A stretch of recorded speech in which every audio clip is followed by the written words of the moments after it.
The car next to me is the coolest car that I have ever driven. This is the 2024 Jaguar F-Type R75. I'm James, this is Test Drive. Let's take a look at the last Jaguar F-Type that Jaguar is going to make, since they are going to transition into their EV platforms in 2025.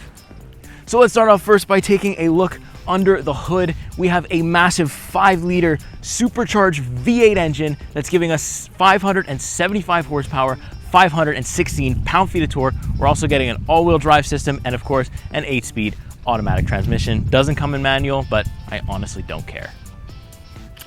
So up first is the front end for the Jaguar F-Type, and it's just fantastic. Honestly, this whole vehicle is fantastic, and it's worth noting that this is going to be the last Jaguar F-Type that Jaguar is going to make, because in 2025 they're transitioning into a full EV platform. So it won't be replaced by an EV, I don't believe, and that's kind of a good thing. Let's send this off in the best way possible. So zooming in on the front end, we have really nice daytime running LEDs. We have a nice big front diffuser. We don't have a front facing camera, but we do have parking sensors, so that kind of helps things. We have nice hood vents here. It's an absolutely massive hood. Actually, to access the engine, this whole hood compartment comes right up, which is really fantastic. Also looks really, really cool when you do that. So they haven't changed too much for the F-Type over the years. The current generation, the last generation, does look the best, but it does make its previous generations look a little bit cheaper, because they, the headlights are kind of up here on the previous generation, where now they're kind of down here with the rest of the body. So it just looks a whole lot better. It just looks sporty, fantastic, looks like it houses a V8, and let me tell you, it's absolutely fast. So next up, we have the side profile for the Jaguar F-Type. You can have these big red labeled Jaguar brakes, as well as the little tire cap has the UK flag on it, Jaguar logo right there. I love these rims. I love the ride height and the profile of the F-Type. It looks sleek, it looks sporty, it looks expensive. That's because it is, and obviously because who's gonna give you a cheap supercharged V8? Absolutely nobody. We have nice turn signal LEDs here. Again, no cameras for the side or anything, but we do get a nice Jaguar badge right there, as well as just a little bit lower. It does collect a little bit of mud there on the bottom. I'm driving it in like kind of spring conditions. It's quite warm out. As you can see, I have a t-shirt on. So if you come a little bit more back here, I kind of want to highlight these door handles that do pop in and pop back out. They're also labeled Jaguar, which we like. Then we come back here, we have the gas cap, and you can see the body lines. Maybe not so much with the black, you can't see them. If you were to take this car in a flashier color, like a green or a yellow or a red, you'd really see these body lines, but in person, up close, I see them perfectly, and I absolutely love them. So last but absolutely not least, we have the rear for the Jaguar F-Type. It's just as aggressive as the front, if not even more so, because we have these quad exhausts. They are absolutely loud. You hear every bit of that V8. Not so much when it's revving. When you're really on the road, you roll the windows down, you'll really hear it really rumble up, but still, you can give a bit of good revs as well.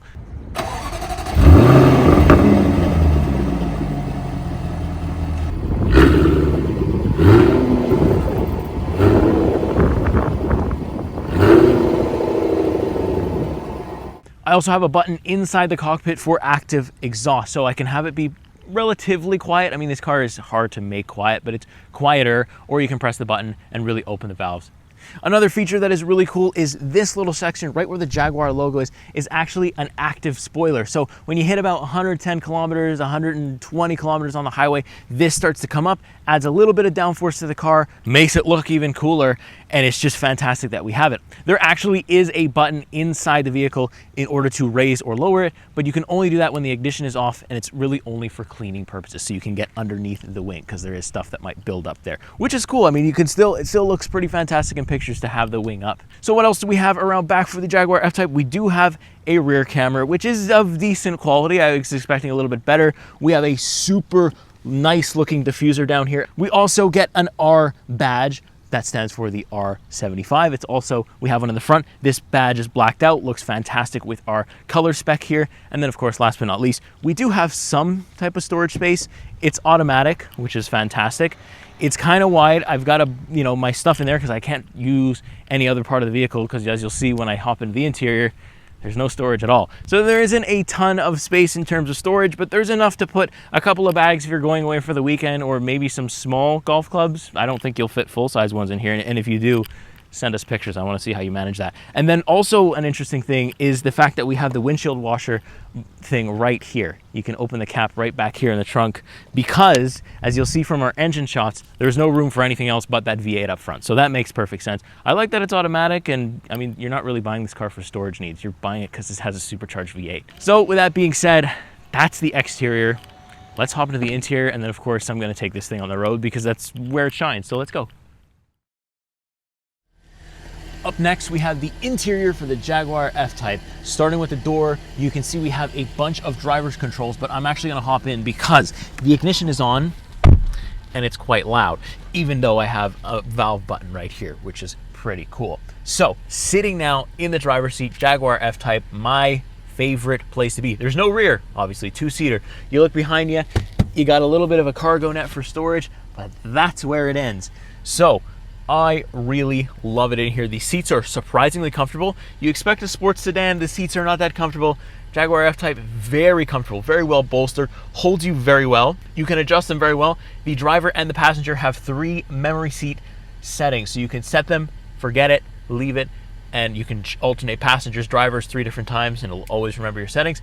The steering wheel is also automatic telescoping, which is very nice. I have a fully digital gauge cluster that I could have different dials, the same things that I showed you on the Jaguar F-Pace. The F-Type also has that same system running here. Very solid, very good, very sporty as well. Looks fantastic. Now, I think something needs to be said about visibility, because when you sit in here, it is a little intimidating. You have a lot less visibility than you expect. I have kind of a blind spot just over my shoulder because I kind of have the roof that slopes back. So you really do have to be careful, but I do have blind spot detection. I do have rear cross traffic alert. Those 2 things come in big handy with this car, so that's also fantastic.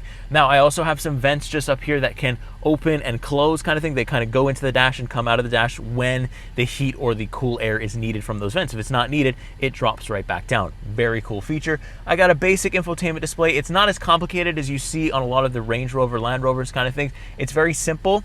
It looks not dated, it's borderline, but it's only wired Apple CarPlay, wireless Android Auto, so no problem there. We do have a little bit of ambient lighting, which you can see right here. I have dual zone automatic climate control. That's all you need because there's only 2 zones here to control. I also have the normal push to activate the heated seats or the ventilated seats. Yes, this car thankfully also has ventilated seats. It also comes in a convertible, but my trim has the sunroof. It doesn't actually open. It's kind of like almost pillar to pillar of sunroof that I have this little manual thing that I can close with, which looks fantastic. But I don't care that it doesn't work. I'm probably not going to open that anyways. If I did want that, I would just get the convertible trim, which would be cool to try out. So hopefully we can get that for you. Now, I do have things that are like a little bit on the cheap side. There is some plastics in here that, like, you know, specifically the flappy paddles are plastic. I would have liked to see metal out of that, especially in a car that costs this much and is this fast performance oriented. Would have just been nice to see some nice flappy paddles, metal flappy paddles anyways. But the fact that we have them is very fun. They're also extremely fun to use. If you ever try this car, please use them. You won't go wrong. Now, moving on just a little bit, I have a bunch of auxiliary switches. I also have like these squiggly lines in the windshield for really fast heating. So when it does snow, I can actually heat this. So you can kind of drive this car all year round. It really does feel like it has the trappings of a car that can be driven in the winter. All-wheel drive, heated seats, heated steering. We have fast heated windshields, both sides. So that's really, really good. So it's kind of like almost like, you know, 135K for a yearly daily driver, which is pretty cool. I also do have one backup camera.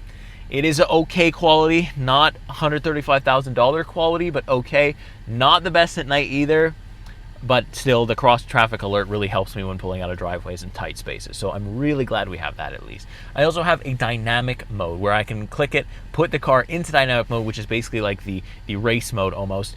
And you can change a bunch of stuff, like how the engine performs, the steering, the adaptive suspension. You can change all that right here. We also have a lap timer, a G meter, and you even have a graph or like a throttle brake measure. So if I slam my foot on the brake, you can see that I have a little red line that goes and tells me how hard I'm mashing the brake. And you also can have a graph. So perfect for taking it on the track, which is, of course, I think what this car is meant to do. Now I have a little shifter here. I have this cool like fighter jet kind of switch that can put me into snow, rain, and mud mode. Again, one of those things that tells you maybe you could drive this in the winter. And then if you push it down, you have your dynamic mode, puts it into full dynamic mode. But the full crazy sport mode, crazy unleash mode is when you take the shifter, put it in drive, and knock it to the left. Then you have like full, it's, you know, everything's good to go. This thing, the V8 gets its full power, and you can just absolutely rip it. And I pretty much always drive in that mode because the V8 sound in this thing is fantastic. Speaking of exhaust sound, I do have an active exhaust button. So right now it's off. I can click it. I don't know if the camera's picking it up, but there's a slight increase in the exhaust, and I can turn it off. So if you want to be nice to your neighbors, you can kind of turn that off. Personally, only got this car for a week.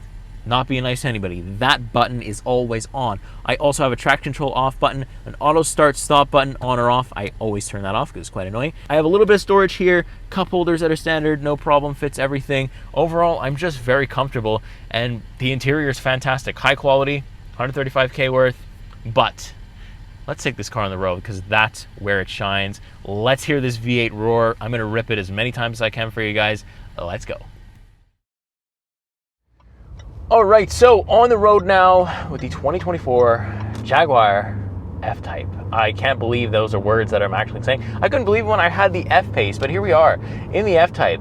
575 horsepower. I have an absolute ego in this car. It gives me an ego because I can basically beat almost any other car that's around me, unless there's a couple of Corvettes and Ferraris that decide to kind of get in my way, but you know, that's not likely. Now, of course, this car has performance. There's no eco mode, but I do have a snow, sand, and mud mode, which is cool because we do have all-wheel drive, so that actually helps things. But I have dynamic mode, which basically is like a custom setting, so I can have like the steering in sport mode, the engine in sport mode, the exhaust in sport mode, everything in sport mode, but I can have the adaptive suspension in comfort, so it's not rearranging my spine or, you know, sending me to a chiropractor, which is really good. But then there's even something further. I have a little notch on the gear selector here that I could push to the side, put it in S mode. You can hear the revs pick up, downshift, and fire this thing.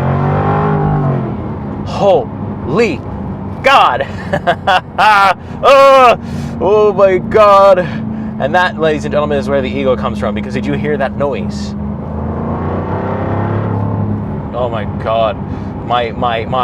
My soul is just being like ripped out of my body. Oh my God. Like, okay, I'm a fan of EVs. It's widely known. I love EVs. I like the way they do, whatever. But this Supercharged V8, the noise that comes out of this thing just makes electric cars so boring.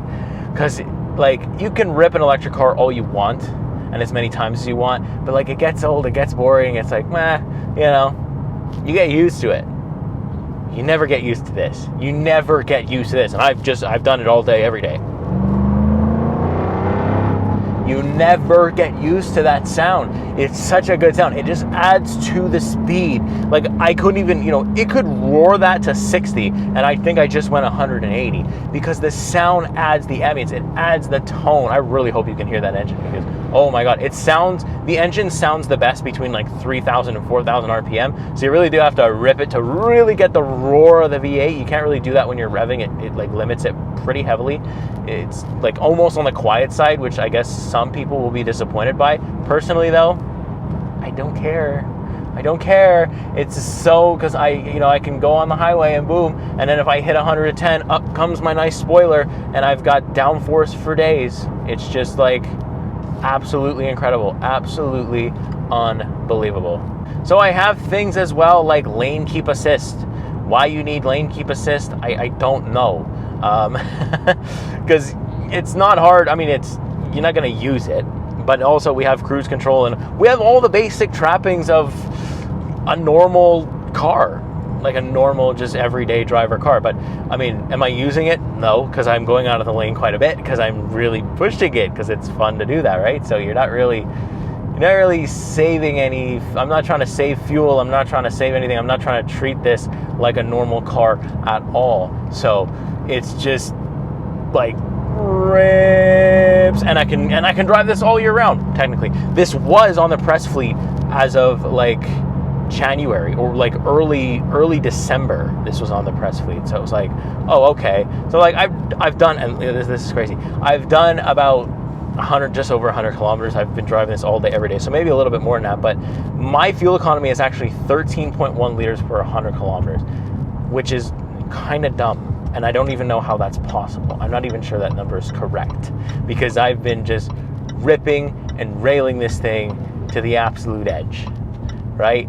But 13 is pretty good because I have been doing a little bit more highway driving than usual, so maybe that's helped things along a little bit. But like, you know, in terms of a supercharged V8 that should be a gas guzzler, 13.1 is pretty good. But when I slam it, I have like a live timer. When I really slam the car, or even now I'm accelerating and I'm not even going quickly, I'm using like 31 liters per 100 kilometers. So when I really push it, it's that. I guess the average comes out to something not so bad, which is pretty cool. So I do have paddle shifters. Although they are plastic, they are still very much alive and well. So I can like shift down.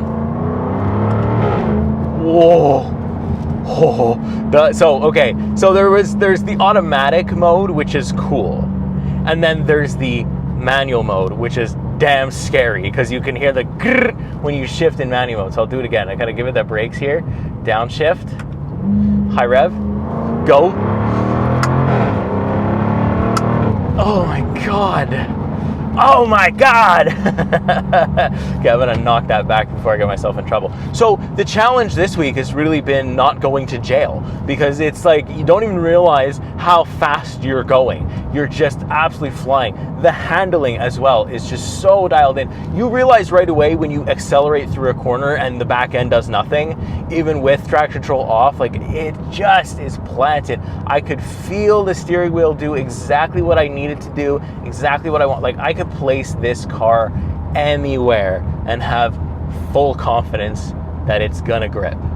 And it's like you don't have too many cars like that on the market, so when we find one, we love them. It's just, oh. And the fact that these things are going away is just an absolute shame. It's an absolute shame. I get it, like that's where the industry's going. Do I like it? No, because that means no more V8s. But it doesn't mean that you probably still can't get them on the used market, and that if you do own the last Jaguar R75, F-Type R75, you might get some appreciation instead of depreciation, because they're not going to make any more after this. So look, if I ever win the lottery or come into a bunch of money, this is high on my list for something I want as, you know, a toy for all seasons. Like I can drive it in the winter relatively well. I mean, there's been journalists that have driven this in snowstorms, so I know that it can handle that. I know the all-wheel drive system is there, as long as you strap some good winter tires on. That is so important.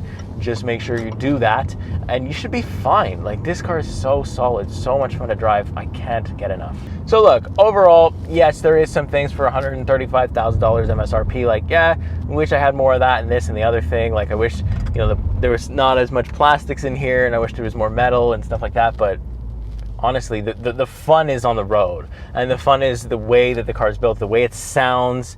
Supercharged V8, keep saying that, but it's a supercharged V8, come on. You know, for that, it's worth the price. And the fact that it's going away is sad. I'm actually so sad that yet again, I have to say goodbye to another really, really, really good car. I said goodbye to the Stinger, my first time in it. I have to say goodbye to the Jaguar F-Type, my very first time in it, and it is just a shame. But man, maybe was high up on my bucket list of cars to drive. Like any kind of crazy super loaded Jaguar car was really high on the list.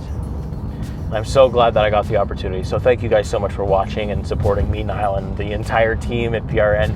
As much as we grow or change people or have new people, thanks for always being there, because you really do provide the opportunity to do this. And I've ticked something off my bucket list, that's for sure. So let's say goodbye one final time to the Jaguar F-Type R75. It's been absolutely wonderful. I am absolutely in love, and I hope you are too. I hope this video did its justice and you saw exactly what it was like to feel it, to, you know, from a first time, you know, I've never sat in a car that had this much power before. This is crazy.